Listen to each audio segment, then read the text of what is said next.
There is progress in Maryland's state budget. Our team has followed Maryland's budget crisis since the very beginning. You've been along with us here.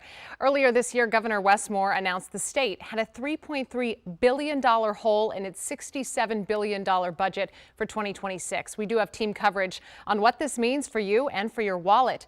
Our Lionel Donovan is hearing from Maryland business owners, but first, our Matt Gregory has more on how delegates voted in a series of cuts and tax increases. This was quite the day, Matt. This really wasn't a budget that anyone cheered. The supermajority Democrats muscled through a series of cuts and tax increases while the Republican minority could only protest.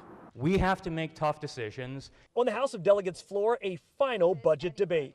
You cannot tax your way to prosperity. Democrats calling for tax and fee increases to join the state program cuts and shore up a $3.3 billion deficit. It's going to be hard, but I'm going to avoid an intolerable red vote, and I urge you all to do the same. Republicans begging the supermajority not to hike taxes. More and more and more and more until you won't have anybody left to tax. So who's going to pay for all this fun stuff?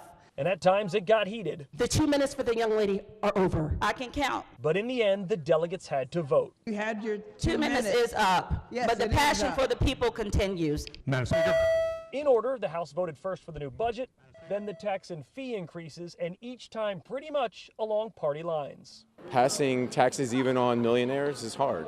Prince George's Democrat leader Ben Barnes soberly evaluated the $1.3 billion in new taxes and fees, including the new tax brackets for wealthy Marylanders and a data and IT tax. And at the same time, he also mourned balancing a range of cuts. I think for me to highlight them singles out some as harder or easier than others. They were all very hard. Today they passed the largest tax increase in Maryland history. On the Republican side, delegates Jesse Pippy and Jason Buckle say the cuts weren't that steep. Some of it was just cuts to higher ed funding, delays to Medicaid expansion, to name a few, and not paying $500 million to the state's rainy day fund. I don't see good things ahead. I'll be very surprised if we don't have to come back here next year and continue to have further budget deficits and continue to discuss other taxes unless we get our spending priorities aligned. So now that the House of Delegates has passed the budget, it will head over to the Maryland Senate, and all signs point to them taking up and passing this budget sometime next week. In Annapolis, Matt Gregory, WUSA 9. All right, Matthew, thank you. Meanwhile,